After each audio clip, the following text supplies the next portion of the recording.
स्कंद पुराण की कथा। भील भिलनी की शिव भक्ति। सिंह केतु पांचाल देश का एक राजा था। राजा बहुत ही बड़ा शिव भक्त था। शिव आराधना और शिकार करना उसको दो चीजें बहुत ही प्यारी थी। वह शिकार खेलने रोज जंगल में जाता था। एक दिन घने जंगल में सिंह केतु को एक ध्वस्त मंदिर दिखा। राजा शिकार की धुन में आगे बढ़ता चला गया, पर सेवक भील ने ध्यान से देखा तो वह एक शिव मंदिर था, जिसके भीतर लता पत्रों से एक शिवलिंग था। भील का नाम चंड था। सिंह केतु के सानिध्य और उसके राज्य में रहने से वह भी धार्मिक प्रवृत्ति का हो गया था। चबूतरे पर स्थापित शिवलिंग, जो कि अपनी जलहरी से लगभग अलग ही हो गया था, वह उसे उखाड़ लाया। चंड ने राजा से कहा, महाराज, यह निर्जन में पड़ा था। अगर आप आज्ञा दें तो इसे मैं रख लूं, पर कृपा कर पूजन विधि भी मुझे बता दें, ताकि मैं रोज इसकी पूजा कर पुण्य कमा सकूं।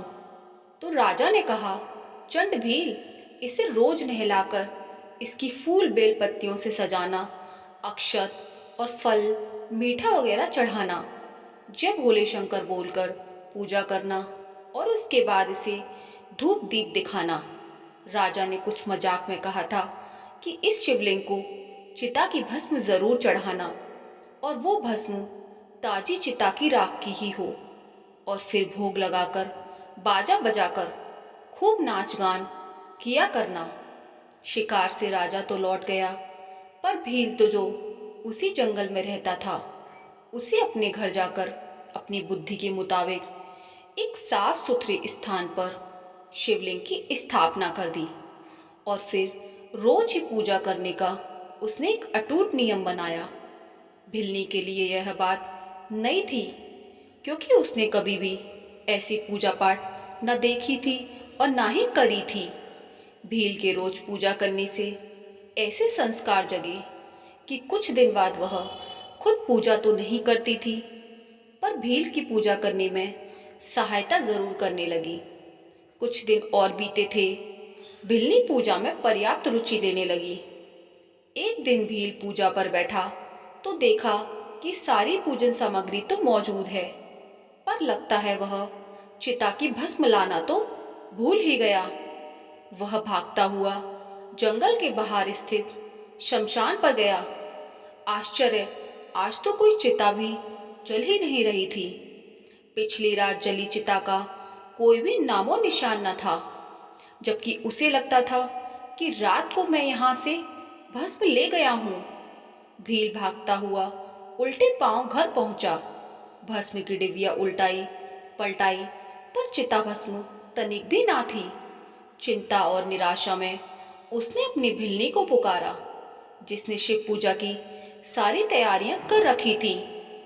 पत्नी ने कहा, आज बिना भस्म के ही पूजा कर लें, शेष सामग्री तो सब तैयार है। पर भील ने कहा, नहीं, राजा ने कहा था कि चिता भस्म तो बहुत जरूरी है। वह मिली नहीं, क्या करूं? भील चिंतित हो बैठ गया। भील ने भिलनी से कहा, हे प्रिय, यदि मैं आज पूजा न कर पाया तो मैं जिंदा नहीं रहूंगा। मेरा मन बड़ा ही दुखी है और चिंतित भी है। भिलनी ने भील को इस तरह चिंतित देख एक उपाय सुझाया। भिलनी बोली, यह घर पुराना हो चुका है। मैं इसमें आग लगाकर इसमें घुस जाती हूँ। आपकी पूजा के लिए मेरे जल जाने के बाद बहुत सारी भस्म बन जाएगी। मेरी भस्म का आप पूजा में इस्तेमाल कर लेना। भील न माना। बहुत विवाद हुआ। भिलनी ने कहा, मैं अपने पति देव और देवों के देव महादेव के काम आने के इस अवसर को नहीं छोड़ूंगी। भिलनी की जिद पर भील मान गया।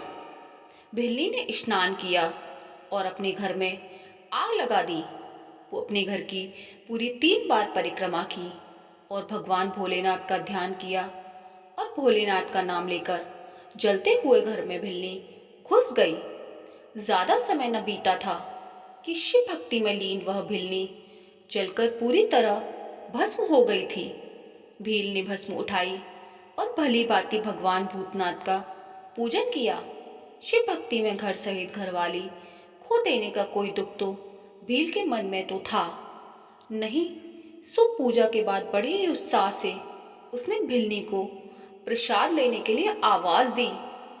क्षण भर के भीतर ही उसकी पत्नी समीप बने घर से आती दिखाई दी। जब वह पास आई तो भील को उसके और अपने घर के जलने का ख्याल आया।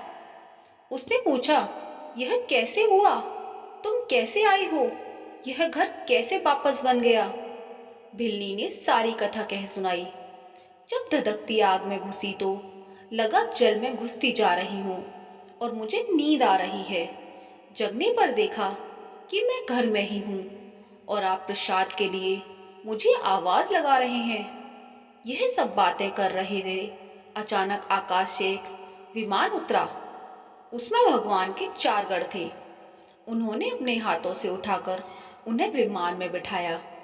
गणों का हाथ लगते ही दोनों के शरीर दिव्य हो गए और दोनों ने शिव महिमा का गुणगान किया।